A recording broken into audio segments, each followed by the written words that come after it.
Welcome to Decision Vision, a podcast series focusing on critical business decisions. Brought to you by Brady Ware & Company. Brady Ware is a regional, full-service accounting and advisory firm that helps businesses and entrepreneurs make visions a reality. Welcome to Decision Vision, a podcast giving you, the listener, clear vision to make great decisions. In each episode, we discuss the process of decision-making on a different topic from the business owner's or executive's perspective. We aren't necessarily telling you what to do, but we can put you in a position to make an informed decision on your own and understand when you might need help along the way. My name is Mike Blake, and I'm your host for today's program. I'm a director at Brady Ware & Company, a full-service accounting firm based in Dayton, Ohio, with offices in Dayton, Columbus, Ohio, Richmond, Indiana, and Alpharetta, Georgia. My practice specializes in providing fact-based strategic and risk management advice to clients that are buying, selling, or growing the value of companies and their intellectual property.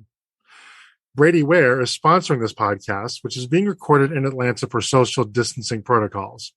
If you would like to engage with me on social media with my chart of the day and other content, I'm on LinkedIn as myself and at Unblakeable on Facebook, Twitter, Clubhouse, and Instagram. I also recently launched a new LinkedIn group called A Group That Doesn't Suck. So please join that as well if you would like to engage.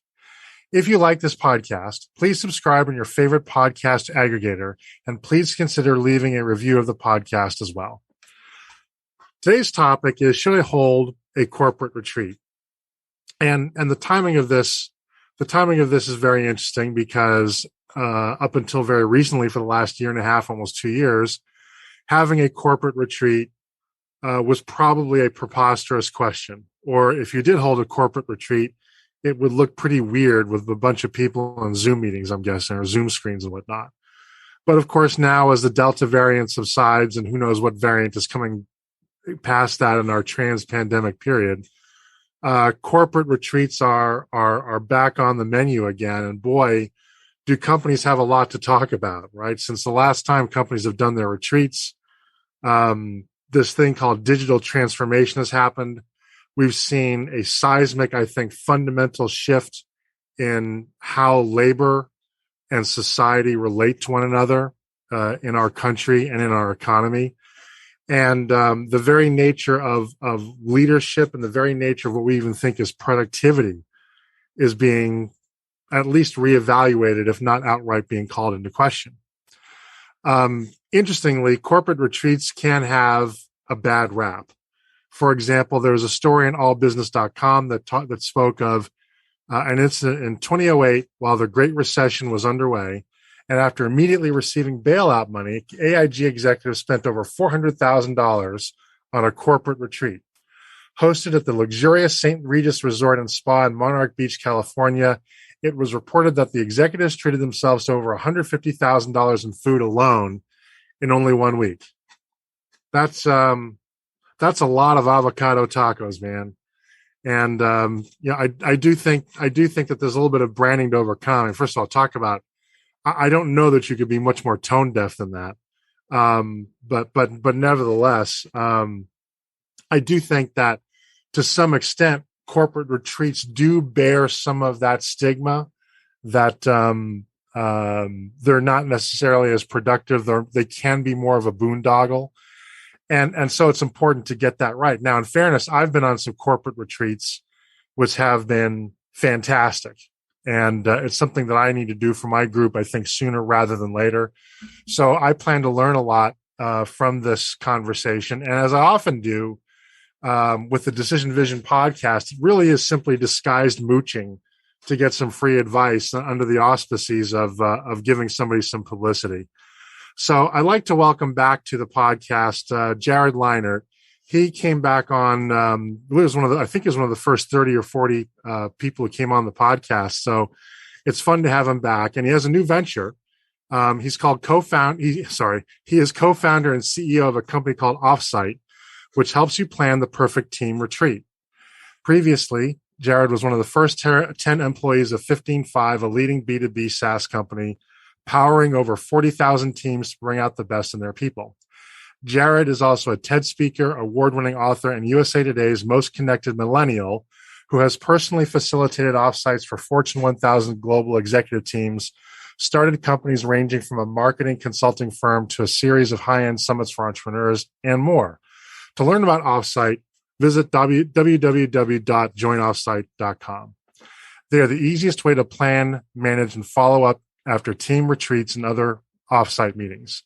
They help you choose the perfect venue, offer a detailed agenda that will increase employee engagement, and generate measurable return on investment from your offsites, all in one place. And their clients include some of the hottest seed and Series A venture-backed startups, Fortune Inc. 5000 companies, Y Combinator-backed teams, venture capital firms. And so, I mean, just they're crushing it as we would expect from Jared, because he's a crush it kind of guy. He's a power hitter.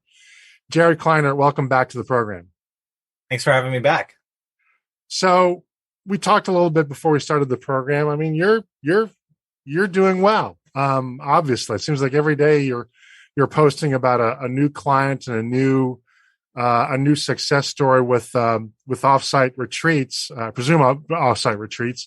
So congratulations for your success there. Thank you. So let's start off. I do think this is important here. It probably seems obvious to a lot of people, but in light of the AIG anecdote that I spoke of at the start of this discussion, I don't necessarily know that it's obvious to everybody. So what is exactly a corporate retreat? So the way I view it is the future of work is changing very rapidly. I don't think anyone would argue that. The workforce is decentralizing, just like finance and many other industries. And this has been the trend for the last 10 years. When I was at 15.5, I was one of the first 10 employees, and we were a remote first company. I was an unpaid intern from South Florida working for this company in Silicon Valley. Then I got on payroll. But team members were zooming in from all over the place. And we got to reconnect once a quarter during these offsites. And more companies have gone remote or hybrid since. The pandemic has pushed us 5 or 10 years into the future, so much so that now Facebook is rebranded to Meta, and like Dropbox is creating metaverse stuff now. And so the future of work is changing very rapidly. And the companies over the last 10 years that have built the best remote first or hybrid company cultures have relied on these things called offsites or team retreats in order to bring their team together, build trust and intimacy, potentially do some strategic planning, such as OKRs on a quarterly basis. There's different types of offsites, even internally for your team. And regardless of how you run your offsites, it's important more now than ever to get everyone together in person when 330 plus days of the year we're at home or we're working from wherever we want, and we might be lonely, we might be disengaged, we might be looking for other job opportunities. And so, what used to be something that the most well-funded startups in Silicon Valley are doing is now becoming essential for any remote first company to do, and not just to do it once a year, but to do it perhaps quarterly, I would argue, to have different types of offsites for the entire team once a year, an all hands meeting, executive team meetings, a sales team meeting, perhaps some client facing offsites where you're treating your most valuable clients to an overnight stay or 2 nights. We haven't gone into the corporate retreats that you started with as far as stereotyping like golf outings and doing a lot of enterprise stuff quite yet. We've been working with fast growing startups and Inc. 5000s primarily, but there is a huge opportunity to go into corporate as well, take the offsites that are already happening and just make them more transformational, make them higher ROI than maybe what the tone deaf story you shared is. And so, it's something that companies have been doing for a while. It's only increasing in terms of urgency as systems are breaking when companies have been forced to go remote. And, it was already hard to run a company. Now to run a remote first company and keep people engaged and performing is really hard. So offsites are one tool in the remote first company toolkit that a CEO can bring out to re-engage their team. So I mean, I get the name of your company is Offsite, but companies have held retreats on site. Let me phrase the question this way. I mean, clearly you believe that offsite retreats are more effective. At least I think so. Although you wouldn't be doing this. If that's the case, why is it more effective to have retreats offsite versus on? Or am I putting words in your mouth? Maybe I'm assuming that's not true. I don't think it matters where you do your retreat necessarily. The fact is that more companies are giving up their offices or their sites now more than ever, or they're giving up their big headquarters. There's no site to have it on. Yeah, there's smaller, regional sites. And so it may very well be that you need to actually bring everyone on site. But now your workforce has left one city and they've gone to other cities, other countries. A lot of our clients that we're signing on have team members that have been hired in the last 2 years and haven't met their colleagues. And so the place you have your offsite is less important. To me, it's more about having the intention to get everyone together, making the financial investment, but also really the investment of everyone's time, collective billable hours, creating an agenda that engenders trust and intimacy, and then leveraging that trust and intimacy to accomplish your business goals. And again, that could be learning and development. That could be simply like getting some FaceTime with each other if you haven't seen each other ever. And that could lead to more trust or better cross-department collaboration. It could be strategic planning. It could be thanking your clients. There's a million reasons to have an offsite, but it's, building trust and intimacy and then leveraging that for your business goals. And last time I was on your show, we were talking about Meeting in the Minds, which is my other company. And it's basically what we're doing is we're doing a Meeting in the Minds for other companies now. And so I've been doing this for a while. My co-founder Keir owns a bunch of hotels, and so he's approaching this from a hospitality angle, taking care of the where we're doing these offsites and making sure hotels can understand the needs of startups and other clients that we're serving. And we're just going for it because there's a need in the market, and we want to solve it. So, sometimes everybody can go on the retreat. Sometimes everybody can't because it's just a matter of logistics and finances. In my case, my team is 4 people, soon to be 6. When we have a retreat, we're all going on. But if you have a company of 30 people, it may not be practical to have a 30-person retreat. It may not be desirable to have a 30-person retreat. So, but I can also see how that can be a very kind of delicate question to pick who gets on the retreat and who doesn't, because somebody who's not picked can read a lot of things into the fact they're not being picked. So my question, that's a long preamble to the question being, how do you pick who gets on who's going on the retreat? And then to the extent that you can comment, how do you communicate that to the people that you're not inviting on that retreat? So the way we think about it, we're working with the person planning the offsite, and for the size companies and teams that we're working with, typically the teams are anywhere from 10 to 500 people right now. And the companies are 10 to 1,000 people right now. Although we're quickly exploring working with teams within larger enterprise companies, and the team leader is deciding the objective for the offsite. It could be an all hands meeting, which means everyone at the company or as many people as possible. And we're sort of actively planning all hands meetings for 40-person companies, 100-person companies, and more. Then we're looking at executive team meetings where it's typically, 8 to 12 people, and that's a, C-suite. There's also team meetings for certain departments. So sales teams may want to have their own offsite. Engineering teams may want to have their own offsites. And so that's how we've approached it.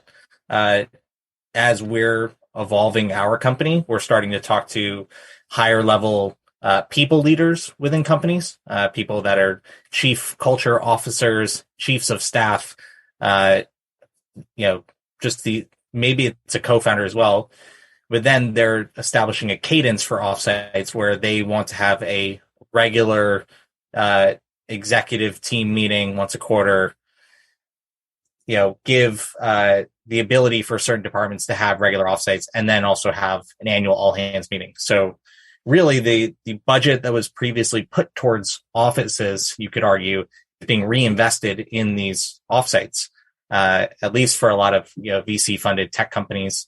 And that's kind of where we're starting. And so it's really up to whoever's planning the offsite. One of the first things that we do when we bring on a new client is we give the planner of that offsite a customizable feedback form to actually send to the team.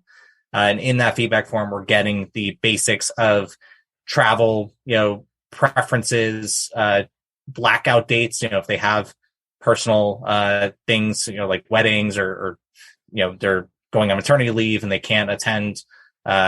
We ask for dietary preferences, other travel sensitivities. And so, occasionally there are people that can't make these offsites, but we do encourage the planners of these offsites to think inclusively about who's attending, and then also all the details that would make a more inclusive experience, from your menu and catering to traveling to locations that are LGBTQ friendly if you have members of your team that are part of that community, and just thinking holistically about your team, their needs, and what is the best environment for your team. And so that's today. We've also started exploring what hybrid offsites look like, where you have 80% of your staff in person and 20% remote, and what are the AV needs that you're going to need from your meeting space. One of our investors is the co-founder and CEO of Convene, which is like a multi-billion-dollar WeWork competitor, and they have hybrid solutions that they're playing around with. And I think in 10 years we'll be doing offsites in the metaverse as well and doing virtual offsites. We'll see. Okay. So what about timing? Is it better to hold a retreat during the work week or over a weekend? Most of our clients are doing the work week, because to ask people to leave their families during weekends poses all sorts of challenges around childcare, around their personal lives, and taking them away from family. And so, I would say 80% of our clients are during the week, and then maybe some client-facing offsites. Like we have some consulting firms that are hiring us and then looking to do sort of high-ticket conferences for a smaller group of clients. They may do a weekend, but some of the programming is inclusive of significant others and spouses and kids. So we can help with that too. Now, do you have a view on whether or not you should hold a retreat in a place that is, I guess for lack of a better term, fun, right? A lot of conferences, for example, happen in places like Vegas, Orlando, and so forth. Lots of fun things to do, but you can also make the argument there's a lot of distractions, versus a place that's maybe more mundane, which might be a more dedicated conference center, event center that allows you to be more focused. But then again, it's not as fun to be in that place. What's your view in terms of which kind of venue is more suitable for a productive retreat? Could be another non-answer, but it really depends on the objectives of the offsite. And so if you are doing strategic planning where you need everyone's full undivided attention, perhaps you choose a more secluded environment where you are coming in to work, you get some flex time to work out, call family, take a nap, but otherwise you are there to get things done. Right now, a lot of companies are doing more team building oriented offsites. And so they want to do more fun, in quotes. And then you may choose cities, environments that lead to more fun. There's also an element of this that is employer marketing. And what I mean by that is companies are looking to have offsites and capture photography, videography, increased employer net promoter scores from these offsites, and maybe use the offsites to then ask their team to introduce them to more high quality candidates for roles. And so if you're going to host an offsite with some of that intent, then you may want to choose a place like Miami, which is notable, or Vegas, or something like that, or Austin. So it really depends. But we're also learning. So at the end of the day, we're building software to automate a lot of the offsite planning process. We are still in the early days, so we're doing white glove concierge service. But in a matter of months, maybe by the time this comes out, we might have MVP software out there, and then over time, we'll be able to learn what people are really looking for. Are they looking for more secluded environments? Are they looking for more urban environments? And we will probably be able to track, based on the type of offsite they're planning and the team size, what environment's best for them. So who knows? Maybe there's like an AI component to this as well that we can build out. Where you're talking to me, and yeah, I mean, this is like inning number 1 in terms of this company. I'm hoping so. We can have another rendezvous in 10 years and see how it turned out. Yeah, well, I don't think we'll need that long. So in terms of best practices, how much runway do you need to give yourself?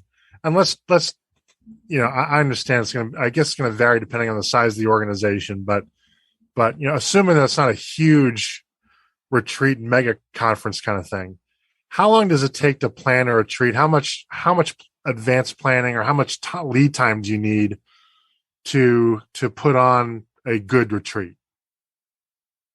You're planning for 6 people like yourself. You can do that in 3 weeks.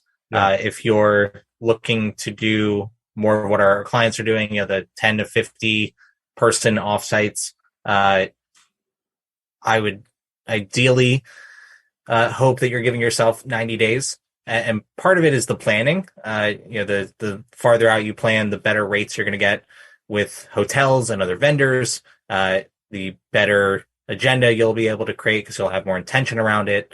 You'll be able to assign reading materials to your team and pre-work, so that they show up to the offsite already thinking about what you want to discuss.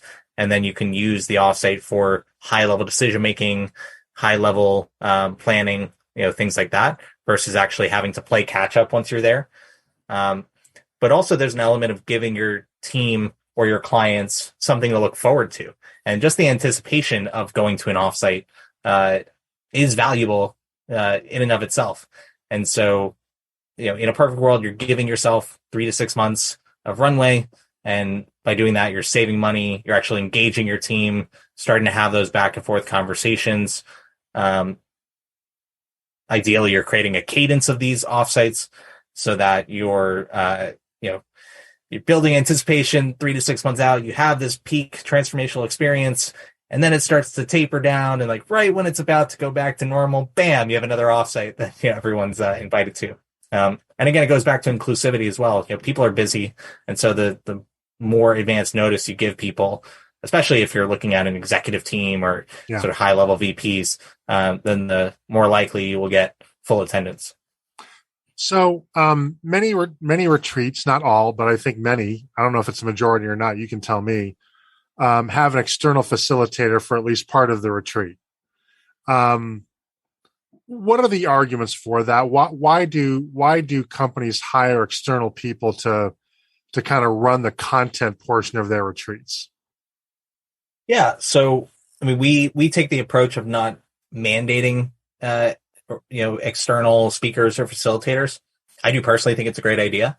The benefits of outside facilitation are, 1, just being able to stay on time. 2, being able to stay on task. 3, there's an opportunity cost of having someone else on the team lead the session. So if it's not an outside facilitator, then it's probably the team leader, which could be a CEO, could be a department head. And that person could certainly facilitate and also offer their opinions, help influence the decisions being made. But it requires a lot of skill to do that. And a lot of CEOs, a lot of department leaders don't necessarily have facilitative skills on par with their other decision-making skills or team leadership or overall leadership skills. And so those are some of the positives. Another one would be that you don't want any offsites to fall into a category of having negative experiences. And so you want to have heated debates and conversations that lead to positive outcomes, but you don't want to risk having those lead to negative outcomes. Right. And so right. a skillful facilitator can sense when the conversation is getting heated, sort of step in, reorient the room, refocus everyone. And if you're looking at the biggest investment in these offsites, there is a financial investment that you're making. But I would argue that the biggest investment is everyone's time. And especially the larger the offsite, the larger the company, you're looking at, anywhere from 20 to 40 billable hours per person, if it's like 2 to 5 days, and then you multiply that times 10 people, times 25, 50, 100, like you're talking about thousands of billable hours for these high tech startups that are paying, premium salaries. You're talking about hundreds of thousands of $1,000s of billable hours. And so then it makes sense to pay an outside facilitator a few $1,000s a day to make sure everyone stays on track. Say the negatives of outside facilitation could be the added cost. It could also be that you're bringing in someone from outside of the team. And so if you already have a team that hasn't seen each other in 2 years, and then you're integrating this other person for your offsite, then that could take the energy that people should be investing in each other, and they may be sort of working with a facilitator a little more than they should with their other team members. And so I think a skillful facilitator would know when to actually lead sessions and then when to go to their room and let the team have fun at dinner, as opposed to going with the team and having dinner and enjoying nice tequila or something like that. So where do you go to find should say this, not where do you find it, see, but how do you choose the right facilitator, right? I got to imagine facilitators are differentiated. Each has a different skill set, different background, different capability set. How do you choose the right facilitator? What do you consider in making that choice? So many of our clients actually haven't chosen facilitators yet, but I think it's because we haven't placed options in front of them. Yep. Part of this software that we're building is a vetted marketplace of facilitators. And so I think simply having a vetted group of facilitators and speakers versus the wild west of the National Speakers Association or Google to go find anyone that says professional speaker or facilitator will be helpful, right then and there. Additionally, companies have different operating systems for how they run their business. So there's a book called Traction, and they have an EOS system that a lot of companies follow. And there are facilitators specifically trained in that modality, you could say. And then there's other facilitators that are trained in the way that YPO runs their meetings, or EO runs their meetings. So that's one way of looking at facilitation, is how do you run your company and who has experience in that. Two is, a relationship oriented approach. And so, I've definitely heard of facilitators sticking with startups over the life cycle, because especially with an executive team, where it's more intimate because there's already trust that's there. Right. And they're going to build institutional knowledge too. Correct. Right. Third could be to look at the specific objectives you have for your offsite and what facilitators match that. So if you are doing something related to if you're running a board meeting for a nonprofit or like a Fortune 1000, are you bringing in someone with experience there? For example, I used to work with Keith Ferrazzi back in my teens.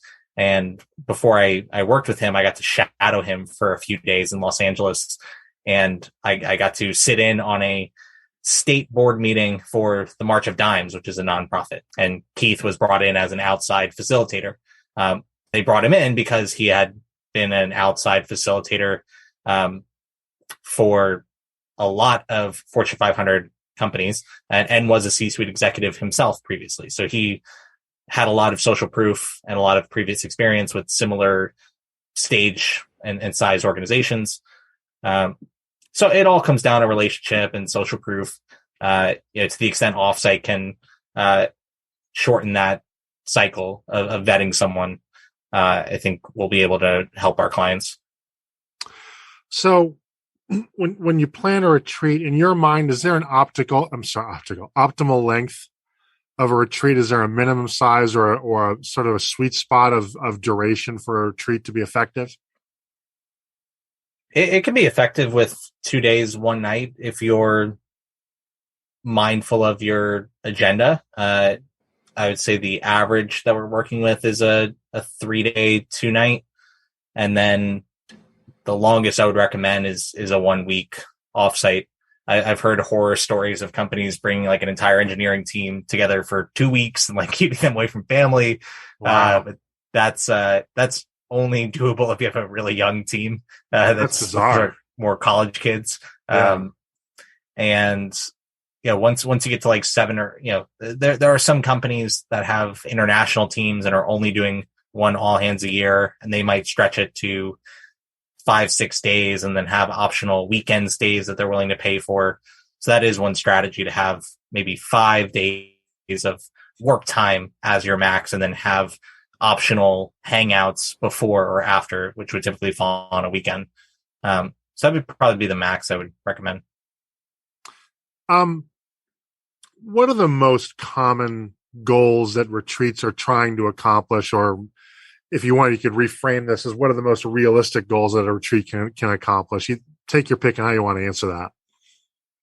Yeah, at least right now. I mean, we're recording this in late 2021. I imagine this will be true for early 2022 as well, is that for a lot of the companies that we're working with, they are newly remote and or they are fast growing, and they've doubled, tripled their headcount over the last 2 years during the pandemic.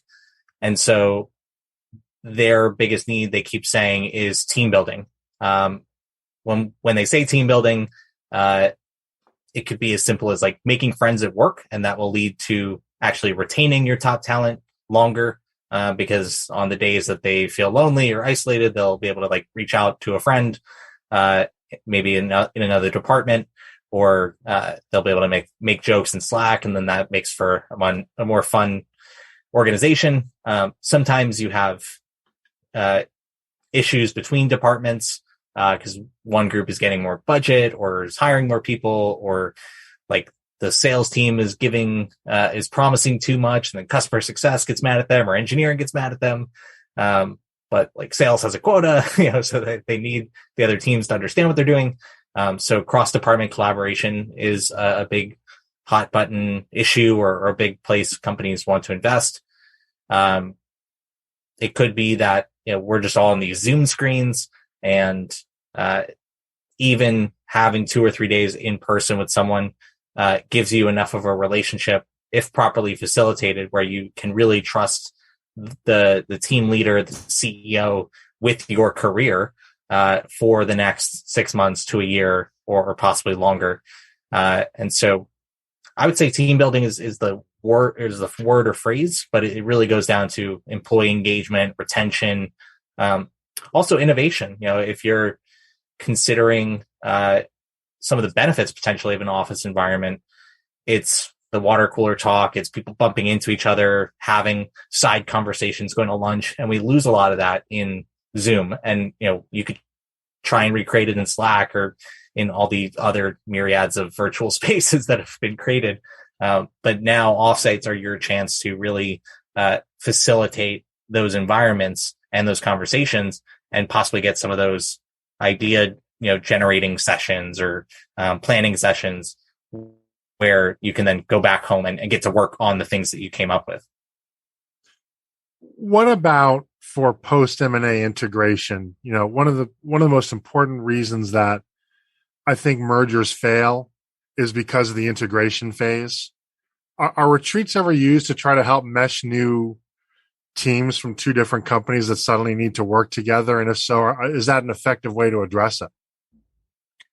Sounds like a great reason to use an offsite. And that's why I'm excited about this company, is because there are so many use cases for offsites, and many that haven't even been introduced to the market, or haven't been created, like a metaverse offsite, or, if you have 1,000-person company and 20 people want to go, work remotely because you can work from anywhere, and why not go work in Tulum on the beach? We can help you maybe facilitate that.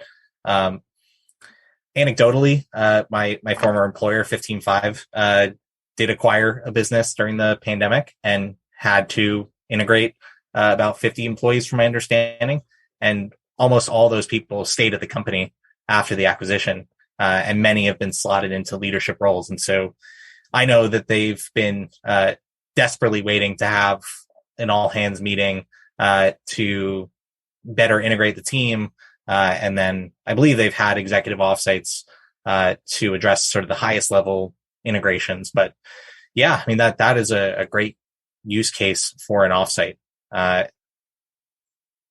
So in your mind, has the pandemic changed or maybe even sharpened the use case for retreats? Are they more important now than maybe they had been previously? Yeah, I wouldn't have started this company, or maybe not this soon, had it not been for the pandemic. I mean, who knows? Maybe like all the pieces were there with my 15Five experience, my meeting in the minds experience, being a facilitator occasionally for executive offsites. Already had the relationship with my co-founder, but I definitely, as the pandemic went on, I realized this would become more and more of an issue, and that our way of working would never really be the same. I was actually looking back to when our last recording was, and it was, it looks like July 2020. And so we were really only a few months into the pandemic.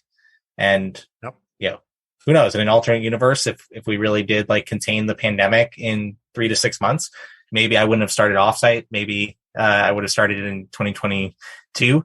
But because the whole playbook on work has been thrown out the window, and by force, we've all gone remote. Now, tools like Notion to run your sort of internal documents, tools like Asana for project management, Slack for asynchronous communication, these have all become necessities, just like Office Space would be your in-person team necessity. And so my hope is that Offsite becomes part of that tech stack for running a remote first company. And there's a couple competitors that have the same thesis, and we'll see. We'll see how we stack up.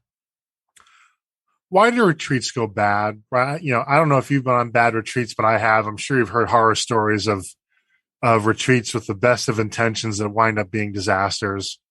Why do bad things happen to good people trying to do retreats? Yeah, I think there's only a few things you can truly control. The first is who you bring to the offsite. So in meeting in the minds, it would be curating a diverse group of high integrity entrepreneurs and individuals. If it's a team retreat, then let's assume you've already gotten high integrity individuals to work at your company. Now it's about making sure that they have advance notice to come to an offsite, that you're thinking about all their travel needs. Some people might be anxious to be around others after the pandemic. Some people may have more travel sensitivities than others, or dietary preferences. I mean, I show up to the Atlanta airport an hour before my flight, and it's like part of my personality to show up with as little extra time as possible. Okay. And you like to live dangerously, man. Yeah. I'm 6'2" and white, and I don't have a lot of I don't feel a sense of danger when I travel. Yeah. Typically, I travel pretty easily, but that's not true of everyone. Yeah. And so we have to be mindful of that. We have to plan accordingly. And so if you curate the right people, give them advance notice, and then you set up an agenda that's intentional, that's really all you can control. And so high level agenda planning, always start by building trust and intimacy up front. So you have your travel in day, typically, leave some flex time for if flights are delayed or there's border issues right now. Have your first night be something that is welcoming, inviting. People can make friends quickly. get to know everyone. I would even continue building the trust and intimacy on the second day or your first full day with different icebreakers. There's different activities. Some could be done with an outside facilitator. Some could be self-facilitated. Then get into the business stuff, day 2, afternoon, first full day. And that's where you start doing your high-level decision-making, strategic planning, training. And so the way you structure your agenda is something you can control. And then getting the basics right, like having enough breaks. If you need to do AV stuff, like make sure ahead of time that your meeting space can accommodate that. Get your catering right. But there is a chance that the hotel can screw that up. There's a chance caterers can screw that up.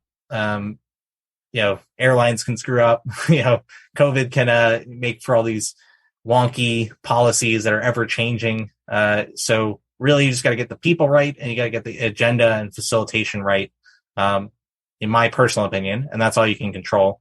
And we've had clients that have had like Canadians coming into the U.S. and have had border issues, and so they showed up 6 hours late, and then they went to this beautiful, massive Airbnb, and then the power went out, and it took 2-3 hours to get on, but they still, had an incredible time, and post on social media that it was the highlight of their year because they had the right people there, and they were able to do the right things with their time together. When you started to answer that question, you started down a path which I thought was really interesting. So I want to push down that path a little bit, which was you thought it was important that the participants have integrity. And I suspect that, I can see where that has a lot of meaning. There's integrity in terms of how you interact with people. There's integrity in terms of the seriousness with which you just take the exercise, right? And you're not getting drunk and you're in your mini bar and whatnot, and you're ready to sort of do your thing.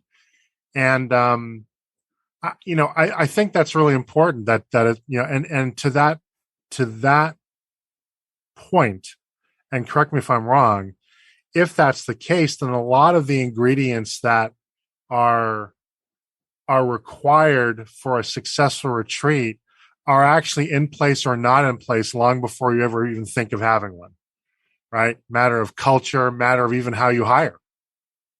Correct. Yeah. And maybe we're choosing clients that have great cultures already, and then we're just elevating those, and that I'm sure there's a case to be made for that. But you're absolutely right. If you're building an amazing remote first company, you should start with how you hire, the diversity of your hiring pools, your ability to compensate those people, and your onboarding practices. And then maybe part of onboarding is having an offsite, and that could be another use case, or learning and development or training could also be added to offsites. But yes, so that a lot of ingredients could or should be there already. But then if you're planning an offsite, you don't want to take any of these things at surface level. You set the intention that we are here to work, or we're here to have fun. If you're setting the intention to have fun, like set some ground rules, like, no sleeping with colleagues, or don't get crazy drunk, like have some drinks, have a good time, but don't do anything stupid. We'd rather not have to bail you out. Yeah. Right? Maybe get some event insurance. And that's something that we're looking to help broker in the future through our marketplace, just for the what ifs. Yeah. And then, at the beginning of each day, like remind people why you're here and thank them for being here. Just have an intention of gratitude. End each day on a high note, so that if things got testy during any given session, that you remind them that we're here for a positive reason, and that we want to end on a high note, and sort of engineer ending on a high note by having awards, or by having your sort of most spectacular, unique shared experience, on like the last night, and then everyone flies out the final day. So you are right that hopefully you have a company already where you've hired great people, and you just let the great people be great. But you can also go above and beyond for the specific purpose of an offsite, and remind people to represent the company in the best way. If you're going to a major city, you could set the ground rules of, hey, go see your friends, go see your family if they happen to be here, or we're here on company dollars for a specific purpose. So like hang out with your colleagues, not with your friends. I would set the rules. So that actually segues nicely into my next question, which is, my experience is that most successful retreats have some mix of work and play, right? And the mixtures and formulas may be different, but it's not 100% one or the other. And so my question is this, is that, are you aware of any best practices that have evolved or are evolving around ensuring that the retreat doesn't just become basically a boondoggle, right? And a boondoggle can be immensely damaging, not least of which in that it may be very hard to get budgeting for retreat number 2 if number 1 sort of declines into having to bail people out in a wet t-shirt contest and all that stuff, right? So, what are best practices to ensure that the retreat stays on mission? So at least for us, we're just not interested in serving any boondoggles as clients, and so that's like clearly outlined on our website and like our marketing materials. As we build software, essentially you will have this onboarding. Click a few buttons to tell us team size, budget, objectives of your offsite, and then based on your answers, you'll be able to launch into a venue selection experience similar to Airbnb, but a vetted marketplace of hotels, meeting spaces, places like Convene that are equipped for your meetings and hybrid needs and AV needs, etc. Then we have an agenda builder we're building, so you can start with one of our agenda templates, and at the beginning, we're not going to even give you the opportunity to build your own agenda. Like, you have to choose one of our templates to start with, because we've done the hard work of thinking what is the best and optimal way to have different types of offsites. And so based on how long your offsite is, based on your meeting type, maybe based on your facilitation type, if it's EOS system versus YPO versus like the Keith Ferrazzi system, kind of just making this up, but you pick a template and then you start from there, and you can customize like Squarespace or something else. But we're trying to do the hard work for clients so that they never have a boondoggle. In the future, maybe some large company decides to have a boondoggle through Offsite, but then hopefully at least we're giving them quality vendors.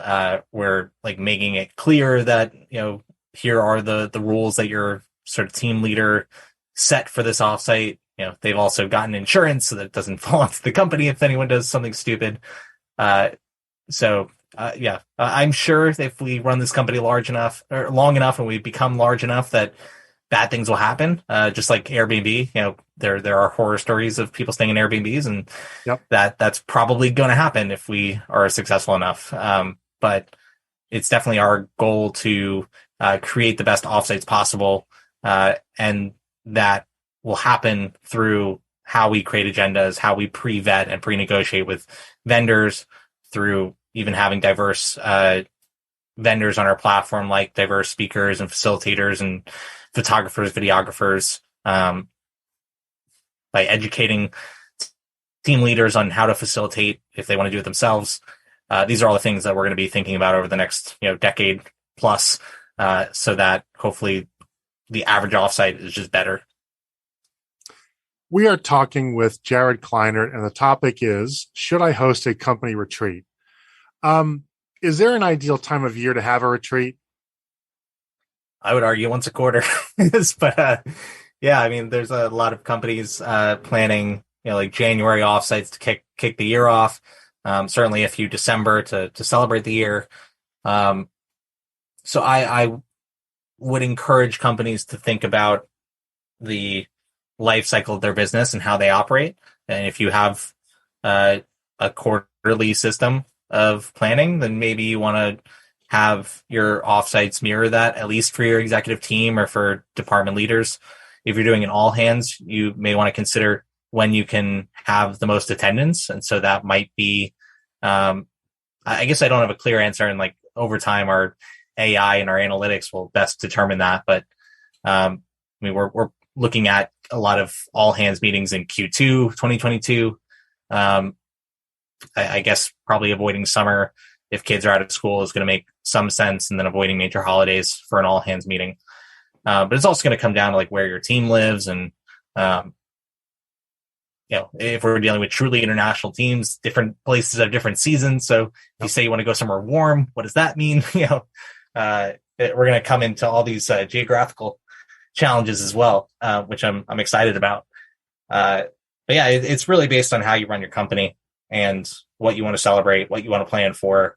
If you're doing an offsite around integrating a new team from an M&A, then you probably want to do it right after the M&A is done. And that may happen in January or June. We don't know. Should employees, should people who are going to participate in the retreat be involved in planning the retreat itself? Yes, with a caveat. I think one route our clients are taking that we encourage is the top-down approach. The team leader knows the dates, knows where they want to have the offsite because they have a certain vision for it. They know that everyone's going to get a private room versus maybe shared accommodations to save on costs. And then they are integrating their team in the planning process by asking, certainly for their dietary preferences, sensitivities, and then maybe select questions like what would make this a great offsite for you, or what's an idea you have to improve the company, or can you give us an employer net promoter score rating now, and then after the offsite we'll do that again.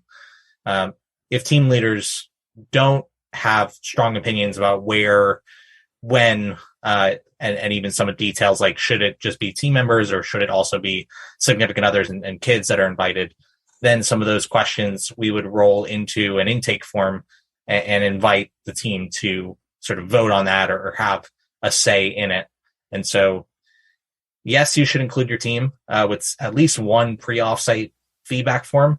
The specific questions you ask can lead to how much say they have, which could it could potentially influence where, when, and sort of how the offsite will happen, or it could just simply be, we're going to get your travel needs right, we're going to get your diet right, and then maybe be inspired by something that someone says. Jared, I know we've got a little bit of a hard stop with you, so I want to be respectful of your time. I know we didn't get to all the questions I'd prepared. There are probably ones that our audience would have wished we would have covered, or maybe ones we might have covered in more depth. If somebody wants to contact you to ask for advice or more information on whether or not to host a retreat, can they do so? And if so, what's the best way to contact you? Sure. You can go to joinoffsite.com, and then Jared at joinoffsite.com is my email related to this business. Well, that's going to wrap it up for today's program. I'd like to thank Jared Kleinert so much for sharing his expertise with us. We'll be exploring a new topic each week, so please tune in so that when you're faced with your next business decision, you have clear vision when making it. If you enjoy these podcasts, please consider leaving a review with your favorite podcast aggregator. It helps people find us so that we can help them. If you'd like to engage with me on social media with my chart of the day and other content, I'm on LinkedIn as myself and at Unblakeable on Facebook, Twitter, Clubhouse, and Instagram. Also, check out my new LinkedIn group called A Group That Doesn't Suck. Once again, this is Mike Blake. Our sponsor is Brady Ware & Company, and this has been the Decision Vision Podcast.